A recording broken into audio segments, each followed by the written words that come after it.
Here we go. So hopefully you did sign up for this, communicating and partnering with business stakeholders.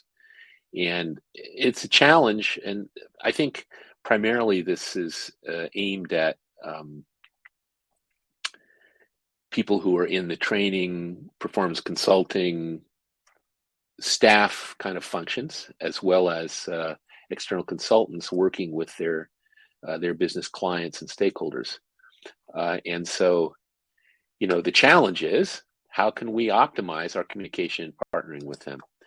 So here's the agenda. I want to talk about a few things before we get into the agenda, but we're going to talk about some of the issues, at least in my experience, that have come up over the years and that I see in client organizations, some both opportunities and some challenges or barriers to working with stakeholders, and how the simplicity and plain English of performance thinking can help. And then some examples of how that's been helpful in my work and some key takeaways. And then I'm hoping to have some discussion with you all. There's already some pretty experienced people in this group here, so I'm looking forward to that part of the session. Before I get into it, though, we've got another session scheduled in August 17th. And it's a funny one in a way, because it's going to be called Let's Talk About the 6 Boxes Model. We started working with Tom Gilbert's behavior engineering model in the early 80s, not that many years after he originally published in Human Competence. And we found there were barriers to using it because of the language that he chose. And so we tweaked that language for a few years, and we developed this model, and then it was named in the very early 90s. And it's been around for a while. A lot of people have some sort of preconceptions or familiarity with it. But what I've observed over the last few years is there's also some misunderstandings. And also, we've come a few years since we've talked that much publicly about it. So we're going to talk a little bit about the 6 Boxes Model and some of its ins and outs and the origins and sort of how we use it. And there's some more webinars that we have planned for sure.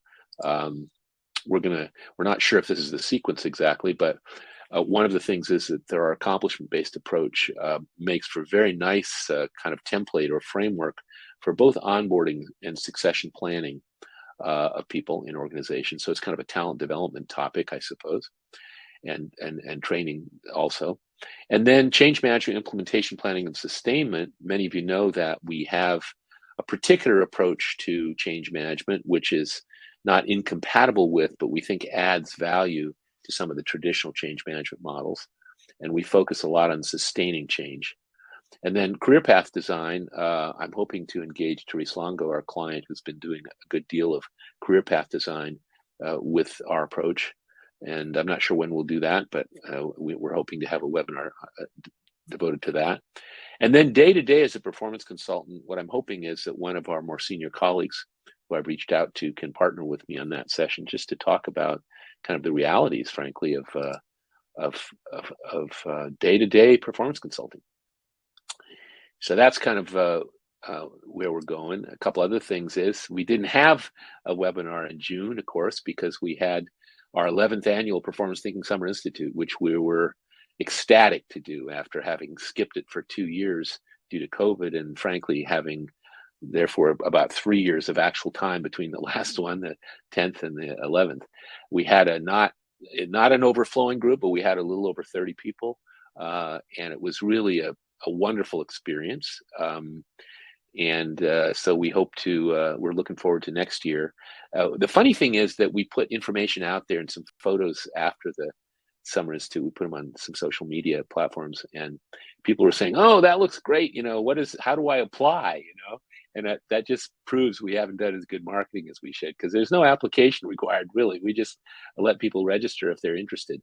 And if you want to be sure that you're on our mailing list at performancethinking.com or 6boxes.com, either will get you to our homepage. There's a little link at the bottom right where you can get our mailing list, and that way you'll for sure know about our next year's Summer Institute, which is going to be June 11th to 15th. But back to the agenda. So I want to start out talking a little bit about some opportunities and challenges. Because, of course, for example, in the ISPI, International Society for Performance Improvement Standards, partnering is one of the key ideas that we need to partner with our clients. So we don't just parachute in and do stuff, and then leave, ideally, although that sometimes does happen. But the partnership, the notion of collaboration is a big deal. Now, we have this kind of funny graphic that we've been using for years, and it's fairly primitive, but I think it makes the point that when we're dealing with leaders and managers, it's not always, they don't always view it this way, but the role of leadership and management is really to arrange conditions to optimize both the productivity and the engagement of their employees. And so this graphic is intended to show that. But if you think about it, as performance consultants, as training professionals, as quality process people, as staff people or consultants working to improve performance, um, we should be working on the very same behavior influences, the same categories, and if we use a 6 boxes model, as our leaders and managers are doing day to day. But what we want to do is align with them. So there's an opportunity there, absolutely, to collaborate. Um, we've looked over the years. Some years ago, we did some analysis of leaders and managers' best practices, and this probably is almost too small for you to read, and it's not a big deal that you read the details. We actually have at least a couple of webinars that are on our YouTube channel that talked about leaders and managers. But these are things that leaders and managers on a day-to-day or week-to-week basis can do and should do to arrange conditions for their people. So again, these are all opportunities to align with whatever the interventions are that we as consultants or training and development professionals want to bring into the table. Now, the classic thing, of course, and we work with an awful lot of training and development organizations who are trying to become performance consulting or performance improvement organizations. But of course, and I suspect people here can relate to this, one of the classic things is that we often are treated as order takers. We're treated as folks who, just give me the training, please, and that's all I need. And sometimes our stakeholders even go so far as to start designing it for us before really any analysis has been done. And I'm always struck that, if the training department had a different name on it, it might make a little bit of a difference. Although we do know for sure that if you just change the name of your department to something like learning and performance, that really doesn't do it. You have to support the branding by offering a range of services that go beyond just training.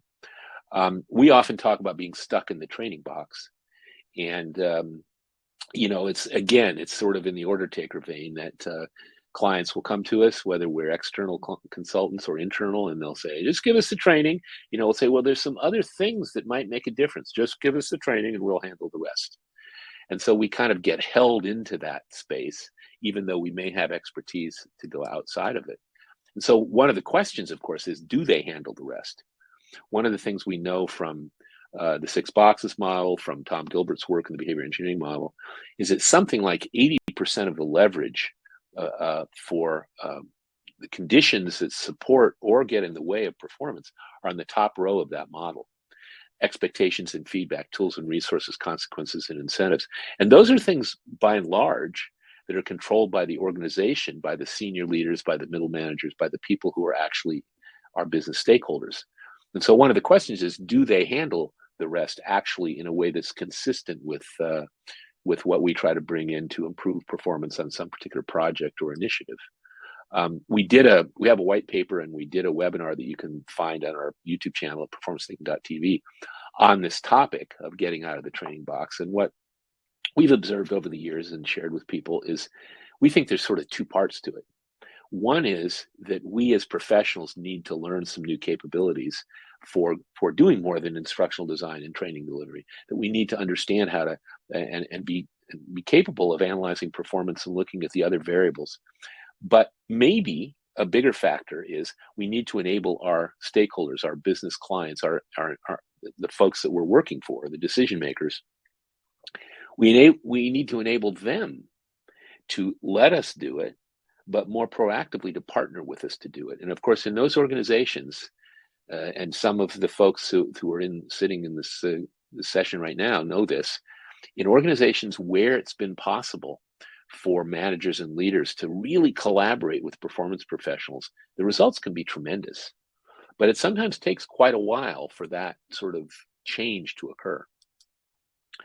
Now, one of the challenges is what language we use. And I'm sort of a stickler about this, I suppose. I got into this field of performance improvement in the very beginning of the 80s, and I got involved with sales enablement in first banks and then high tech companies and then biotech and medical and pharmaceutical and so forth companies. And what we found was that those companies and the product folks in some of those highly technical companies used a lot of acronyms, used a lot of jargon and so forth. And, but, nobody understood them. So I got real upset about that typically. And I'd say, look, could you please just use plain English? But I think as professionals, those of us in fields like training and development, performance improvement, performance consulting, process improvement, etc., tend to use a lot of terms that are not familiar plain English. And we even use acronyms, instructional systems design, et cetera, knowledge, skills, and attitude. What does KSA mean again? And so what happens is, we get business stakeholders sometimes who don't want to look stupid. So they don't necessarily ask us what those words mean, but we're communicating in ways that really don't, aren't effective sometimes. So that's one just simple thing to begin to pay attention to, how we speak with people. It's also true that our models and our approach can be kind of complicated. And we as professionals like the complications, we like looking at the whole system. We want to look at all the factors. It's very important to do so. This particular model, the Human Performance Technology model, is on the webpage of the International Society for Performance Improvement for years. And while those of us in the field may think it's really cool, I've encountered a fair number of departments and training groups who've even had posters of that on the wall.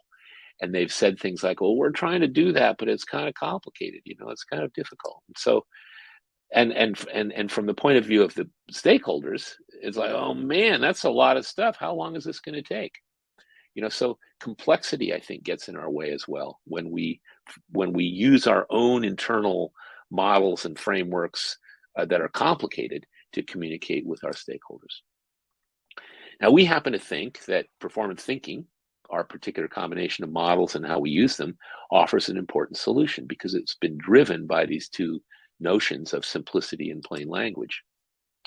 And, if you look at the evolution, and these are major contributors to my own development and the development of performance thinking, you start out with Dr. Skinner. Well, he was a natural laboratory scientist, and he developed a whole, vocabulary for his scientific discipline, and it was very powerful for other scientists. And there are people who apply his science who equally use the jargon, and it doesn't always work with ordinary people. But as Tom Gilbert, who had been for a short time a postdoc with Skinner, and who was sort of picking up in certain respects key bits of Skinner's work, he talked about performance engineering, and he also talked about the world of work. And so his behavior engineering model and some of his language was intended to sort of move out of that world and to be able to look at the complexity of performance and behavior in organizations. And then Ogden Lindsley, who was a very important behavior scientist, first in the laboratory when he co-founded the Behavior Research Laboratory with Dr. Skinner. And then when he moved into education in the late 60s, he committed himself, because he was working with ordinary teachers who didn't know anything about behavior science, to use plain English. And he was one of my mentors, and he made a big impression on me in that regard. And then, of course, there's this man who I never met personally, but Steve Jobs brought into his world and into his company and the products simplicity, a focus on user experience, and the notion that elegance and simplicity and ease of use were going to be at the center of products from his company, or companies really. And the book Ken Segall, which I often point out to people, this book Insanely Simple by Ken Segall, it's a quick read, but it's a very nice exploration of how Steve brought simplicity into everything. And I was introduced to his work and to Apple computers back in the late 70s by Ogden Lindsley, and I paid close attention to him. And so he also had an impact on how we have approached communicating with people. But in contrast to that, as I've already kind of said, performance improvement as a field, as a way we talk about it, can be sort of nerdy and complicated. This is all kinds of examples of models out there and frameworks, and they're all developed by smart people who do good work. But when we're communicating with our stakeholders, it may be a bit unfair to ask of them that they take that on. Because what happens is they will look at it and sort of, this is too complicated. I don't really have time for this, or analysis paralysis, or it's just kind of a big mess. And we've actually heard this not only from our business stakeholders on occasion, but also from some of our colleagues who are trying to adopt a performance improvement methodology. So we think we have evolved a simpler approach, and it's really evolved over almost 30 years. But how we like to sort of describe it is that it's all built on two simple visual models and 21 plain English words. And the use of those as a way of framing our analysis and design of improvements, and also as a way of communicating, allows us to analyze and improve performance, to communicate across people, no matter what their vocabulary happens to be, to build communities of shared practice, and thereby increase collaboration for continuous improvement, continuous engagement for improvement of performance, and to accelerate results through people. Now, one of the most dramatic examples for me of this is at our summer institutes, actually. We bring together a very diverse group of people. We have people from a lot of different industries, everything from the behavioral health, applied behavior analysis industry, to insurance, to medical products, to social media, to a whole bunch of different industries. And also, we have in our larger network people from places like the Centers for Disease Control and the United Nations Population Fund and so forth. So these people are all coming from very different perspectives. And at our Summer Institute every year, we have a session, a half-day session, where we have experienced folks come together, and I sort of facilitate a discussion about whatever anybody wants to talk about. And there have been a couple of years where it's been pretty dramatic, because people will start speaking about their work or the problems in their organizations, and they'll be using, they'll be using their own professional or technical vocabulary, and they'll be talking about NCs and BCBAs and this, that, and the other thing. And after a couple minutes of that, and one year in particular, in 2019, this was really dramatic, I said, "Hey, stop for a moment.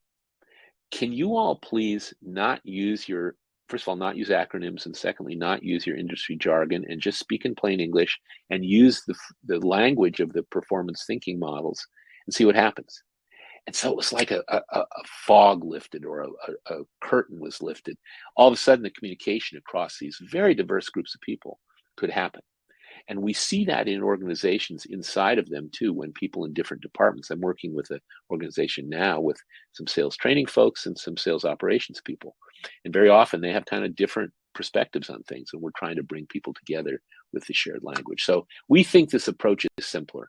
One of the things we've done is change some language in it, and we began calling it performance thinking in about, 2012 or something, when a lot of our clients that we were working with and teaching this to said, you're giving us some models and tools, but really you're giving us another way to think about performance. You're giving us a way to look at performance. And so we started calling this performance thinking, and then renamed our company and so forth.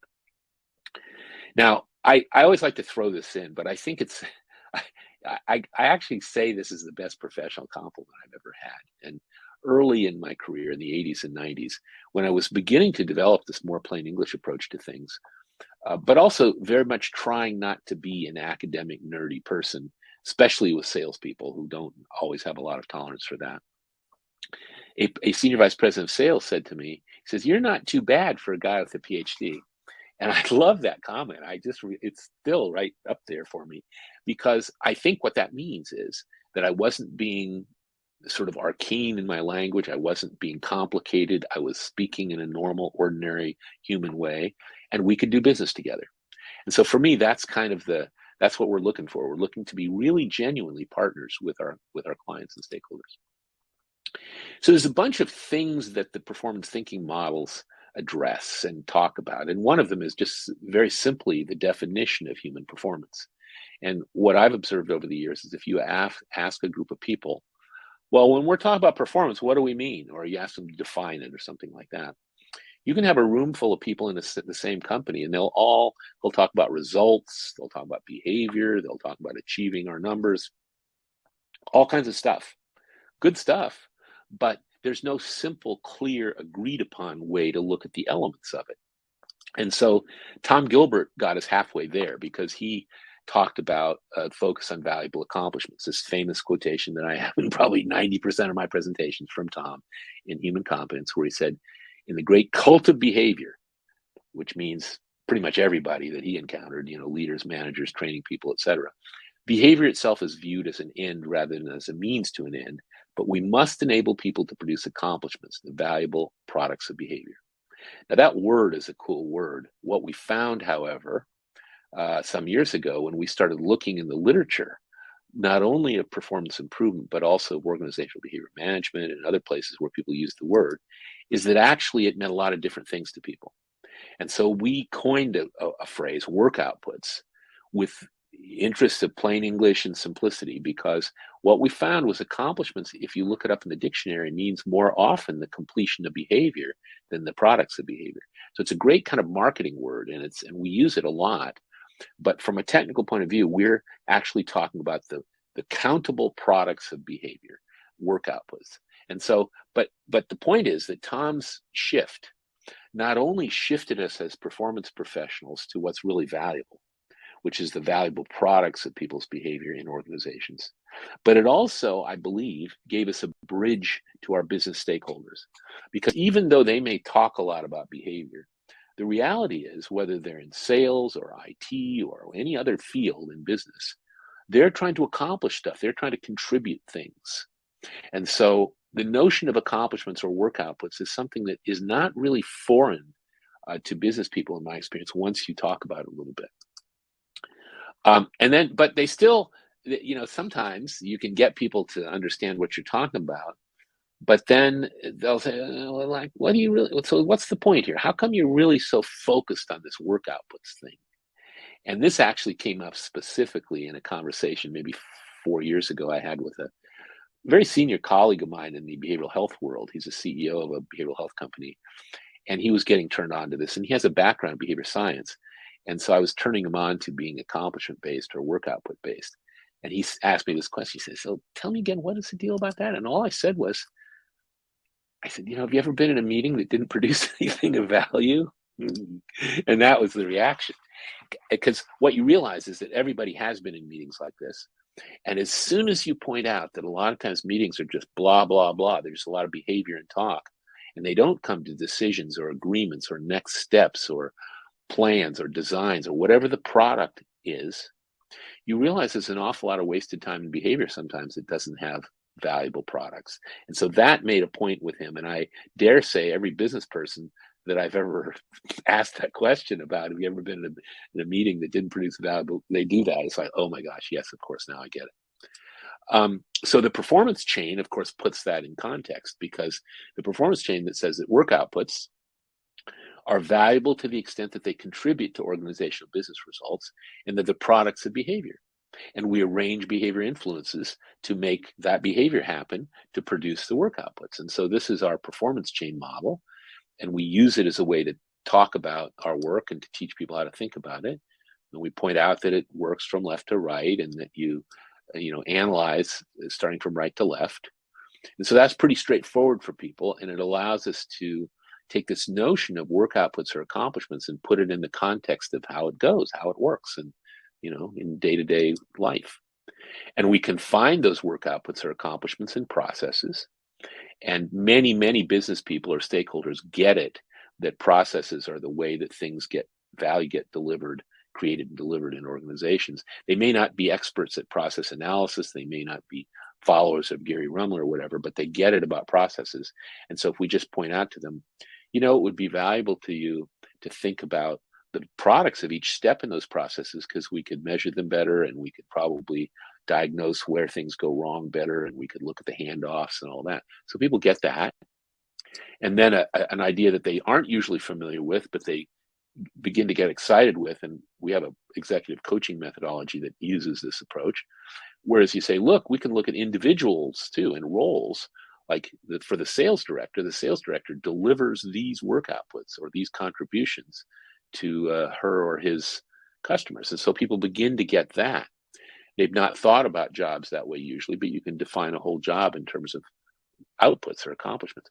And this does not run counter to most people's understanding. If they're somehow committed to competency models or whatever, there might be a barrier. But if they tend to think about people's roles and behavior, and you say, well, let's go one step further and talk about the products. What are the valuable things you expect from this role or this job? And some of them are concrete, deliverables, documents, widgets. Some are less concrete, like relationships or decisions, but they're still products of behavior, and people can get that. Here's an example of an HR director. These are a bunch of the outputs that an HR director in a small medical devices company delivered to his customers. In this case, it was him. It's from years ago. And so we can define the outputs of jobs. So people begin to understand this accomplishment-based thing. And I frankly think that Tom Gilbert's contribution of focusing us on accomplishments helped on the path to working and partnering with stakeholders. And then another topic, of course, is like, how do we think about what influences performance? And how do we engage our business stakeholders to do their part in that? And, most of you have seen this bit before in one of my many presentations, but as you know, particularly in certain fields like sales and customer service, often the leader there, they're up for anything that makes a little difference. And so they read books and they go to seminars and they watch webinars and they do all these things. They've got all these new ideas for what we should do for performance. And so the list gets really long and sort of difficult. And so what Gilbert did, Gilbert started with Skinner, who had this slightly nerdy equation, the notion that a discriminative stimulus sets the occasion for a response, which is followed by a reinforcing stimulus, hopefully. And then some people in the applied world said, well, let's talk about those antecedents, behavior, and consequences. And that's a little more plain Englishy. But what Tom recognized was that it's more than that beyond Skinner's laboratory, that we need to look at the individuals or the person, what's in the person, and we also need to look at what's in the environment. And so when I first encountered this in about 1981, 1982, we were beginning to implement programs that involved self-study training and practice for salespeople. And so we were working down the knowledge box. But we realized that if those other cells were not addressed in some way, if we couldn't collaborate with and communicate with our business stakeholder partners, the people who were managing the folks we were training, for example, it probably wasn't going to work that well. So we began to start to communicate with people using this framework. But people say, tell me again, what does data mean here? Is that spreadsheets or databases? What are instruments? They do kind of knew what incentives were, but that didn't really take into account things like unintended consequences. They knew what knowledge, but they said, where do skills fit? Capacity is a great word, but they often thought of it as organizational capacity, not individual capacity, which is how Tom met it, and so forth. So the language, the concepts were cool, but the language, at least we found, and there were clearly a lot of other people, because during that same period, a number of our more senior and published colleagues changed the language in Tom's model selectively. And we did so too, but we did it kind of systematically over several years in which we were basically user testing this language. And what we found at a certain point in the late 80s, early 90s, was that we could present this very quickly on a piece of paper, a whiteboard or something. We could draw out the 6 cells and we could label them, and people would get it. And they wouldn't be sophisticated performance improvement people, but they would not make big category errors. And so once we had that pretty reliably for a while, we said, this is working. So we stopped changing the language. And then a few years later, a vice president that we were working with, who had a background in sales, I was struggling with this because I was saying, well, this is kind of how we've changed the language, but it's really based on Tom Gilbert's model. And so I'm not sure what to call it because it's not really Tom's model anymore, but it sort of is. He said, why don't you're always talking about the boxes? Why don't you just call it the 6 boxes? So we did that. And that's where it came from. But the notion is it was user tested language. That was the big aha. And so we could define in those cells all the things that ought to be in place, ideally, for performance to work well, for behavior to happen reliably. We could look at all the places that things get in the way, all the likely kind of root causes, if you will, of lack of appropriate performance. And so that was very helpful to people, and they sort of got that. And what we found ultimately in speaking with stakeholders and business people, and this is my favorite starting place. If I have a client who says to me, we just want training, thank you, we'll handle the rest of it, my response will tend to be, okay, but can we partner?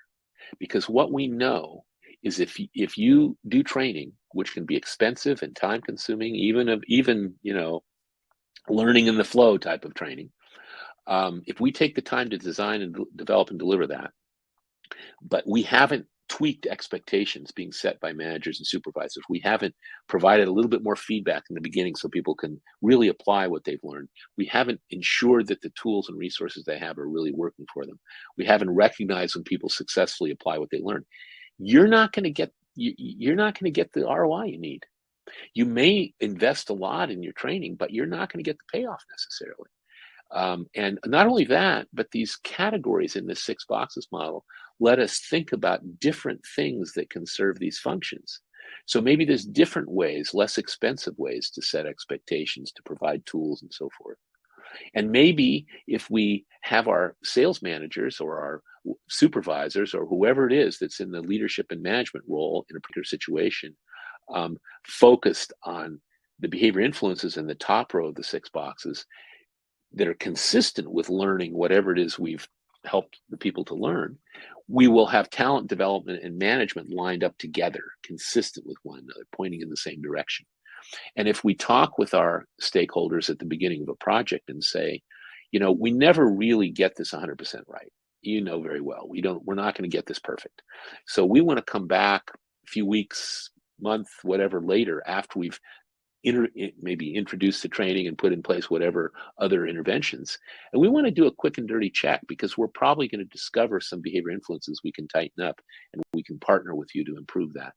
And so the notion is that we can have a conversation, I think, with our stakeholders about ROI using the 6 boxes framework. And most of them don't push back. Most of them say, oh, that makes some sense. Now, whether they do it or not is another question.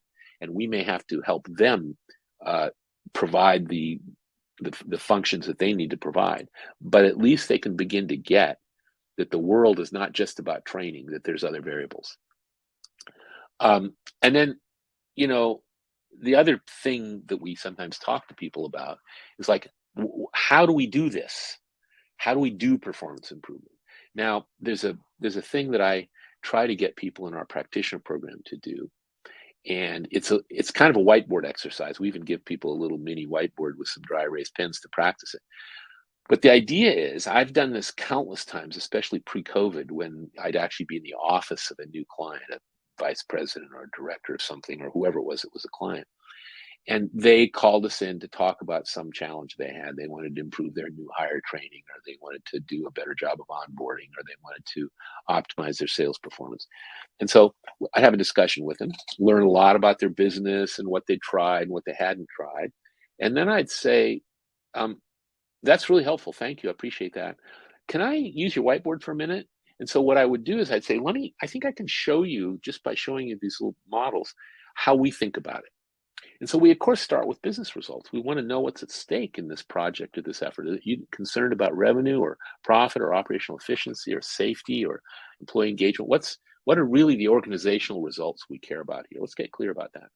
And then once we do that, we say, okay, now we have this thing we call work outputs, the valuable products of people's behavior. And here's some examples in what you've told me about already. And if they're in customer service, I'll talk about solutions or call notes or decisions. If they're in sales, I might talk about opportunities to be introduced to people, or request for proposal. But I'll try to give them examples of work outputs from their world, and they get that. It's usually not complicated. And then I say, okay, now notice, in order to produce those, people got to do things. They got to behave. And so once we know those work outputs, then it's a heck of a lot easier to figure out what you need to do to produce them. And in some environments, there's a lot of flexibility. In sales, you can use different strategies and tactics to get a new introduction, for example, and different people may have different styles. But if the manager and his or her salesperson are both focused on getting that introduction as an output, then they'll be able to zero in on that and figure out what the appropriate behavior is. Or they can study the most successful people's behavior and figure out what they do. Once we got that, then we take a look at the behavior influences and we say, what's all the stuff that's working, that's not working, et cetera. And we have this little model we call the 6 boxes. And then I talk them through the 6 boxes a little bit and give them some examples. And at the end of it, I've used these 2 pictures in 21 plain English words, and I've almost never had anybody glaze over after that like 10-minute blip. It's like, oh, that makes sense. Okay, I can work with that. Now, it's not always like that, but my experience has been that this framework and the simplicity of it makes a lot of sense to people. And so that's kind of what happens. Sometimes people go, okay, now I see what you're talking about. Now, one of my favorite things, this is actually my good friend John, who I believe is in our session today, but I met John many years ago when he was senior vice president at Dun Bradstreet Sales. Very savvy business guy, very smart, very personable person. And now he works with us, actually. But one of the things that John said to me years ago, and I've heard this from many, many other business people who are experienced, savvy people, who I would not presume to tell how to manage folks, for example, or lead people. But what they say is, these 2 models that you've got give me a framework for putting all what I already know into it. And to me, that's golden, because if you can give people a framework that they recognize as oh, this makes sense out of stuff that I already know, that's a big deal. And so that's a classic thing that I'm looking for sometimes with more senior or more experienced stakeholders, where they can sort of see this as a way to take things they already know and makes more sense out of them. It's also the case that both because these days, certainly in the Great Resignation era, but more generally, leaders and managers are concerned about engaging their people. They want their people to sort of be bright-eyed and bushy-tailed. They want them to care about what they're working on, what they're producing. They want them to be happy when they come into the office or into their living room every day, depending on whether we have COVID or not. And one of the beauties about this approach that managers can pick up on fairly quickly in our experience is that connecting behavior to business results is sometimes a little tricky. If you ask more open-ended questions, you're going to get the deal. Or, really? That's a little fuzzy. But if you, for example, say with a clear list of the needs that are verified of your prospective customer, that's a pretty clear link to solving their problems and generating revenue. Or with this kind of decision or this kind of relationship, in other words, outputs, you can usually, without a lot of hoo-ha, make a credible connection between an output and a one or more business or organizational level results. And so people will like it when they get this, because they recognize that they can, as leaders and managers, they can talk to their people about how this thing they're asking people to produce and to, will make a difference for the organization. And of course, people usually like that too. They like to know that they're making a contribution. So that's another little piece of this that's appealing.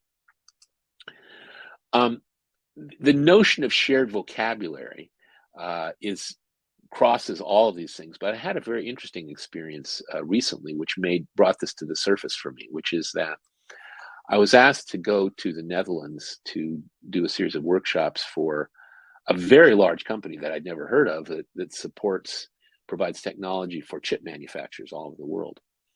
And this is a company that is in 60 locations around the globe, and they have a lot of different training and development and HR groups. And they have tended to be somewhat separate for quite a long time, like in many organizations, I think. And so this was an effort to bring several hundred people together at once, moving toward having a single community of training, development, performance people in the organization. And when I was speaking with them about business results, and I said, we try to have what we call a pick list. When we're training our performance consultants or performance thinking practitioners, one of the things we suggest that they do is that they investigate in their client organization or in the company to get the list, what we call a pick list of business results. What do you call the organizational level business results? The things that the executives, the investors, the owners will be looking at to determine the success of the whole company. What's the vocabulary? And so this is a vocabulary from one company that we were working with. One of the funny examples for me was I was working with one of the major social networking companies, and we were doing this exercise with them. And at some point, we were listing business results, and they said, advertising revenues. I said, Okay, that's one of your kinds of revenue, huh? No, that's our only revenue. And I realized that that particular company, that was it. That was the business result. Ad revenue. It wasn't just revenue, it's specific. And so you're trying to get the vocabulary. And going back to this larger technology company I mentioned, one of the recommendations I made, and a lot of lights went on in the room when I said it, was, you all probably speak to your leaders and managers in your different business units and so forth a little bit differently about business results. I would encourage you as a community of performance professionals to come up with the list and vet it with your senior executives so you know what the names of the key organizational level success factors or business results are. How you measure them is another conversation, but before you even get to that, what do we call them around here? Because the suggestion is, if you can, we don't need to talk like we have an MBA, but if we are at least using the same language as our business people are when we say, what's at stake? Why are we doing this project? That's another point of contact, another point of alignment. Now, what I found is that this general approach that I've been sort of laying out and the plain Englishness of it really works across all levels and functions and departments. And we've often not had the chance to spread out across the silos we would like to. There are some companies that have adopted this quite widely, others very narrowly in their training and development group. But so far, we haven't found too many people where the kinds of recommendations I'm making using the simplicity and the language, plain language, doesn't work. And so some takeaways from this. I think if we're not careful, our jargon and models will get in the way. So we need to pay attention to it. Now, that doesn't mean we should altogether get rid of them. We may have a precise scientific language or models that we want to use, although my experience has been that those two little models that I've shared with you, the performance thinking models, are sufficient to build an entire repertoire of analysis, design, etc. on. But in any case, often our jargon gets in the way. We need to strive for simplicity in plain English. Everybody knows that. In the 21st century, in the era of Twitter, we don't want too many words. We don't want it to be too complicated. We need it to be fairly simple and ideally plain English. We think the plain English simplicity, the user-tested notion of our models make it easier, and that's been our experience, so we highly recommend them. One of the other cool things that I mentioned is that I find business stakeholders often get it more about accomplishments or work outputs than they do about behavior or certainly the competencies. I've had so many senior leaders that I've spoken with about, for example, performance management systems that are based on rating people and competencies, where I said, how's that going for you? And they kind of roll their eyes. They say, well, we're kind of stuck with it, but it's not very helpful. And on the other hand, if you talk about the valuable products of people's behavior, their eyes light up because they're recognizing that that's what we need people to contribute. Of course, shared models and language accelerate collaboration. That's kind of the whole point here. So what we think is that performance thinking, its models and its logic provide a path to greater partnership with business stakeholders. If you want to be registered for our webinars, you can go to performancethinking.com or sixboxes.com, and there's a little button there. So if you want to get on the mailing list, that's a place to do it. We, of course, have all these recorded webinars, as well as a bunch of shorter playlists at our YouTube channel, which you can get to at performancethinking.tv. We've got quite a few free resources in the resource library. If you go to our website, you will see white papers and publications, some of which are useful to people, I think. And, of course, our next open virtual practitioner performance consulting program starts September 13th. And so if you go to performancethinking.com, you can find out more about it. There's a little kind of a graphic that looks like this on the front page, and you can click on it and get all the details and then be in touch with us. And so those are our two major places where you can get content.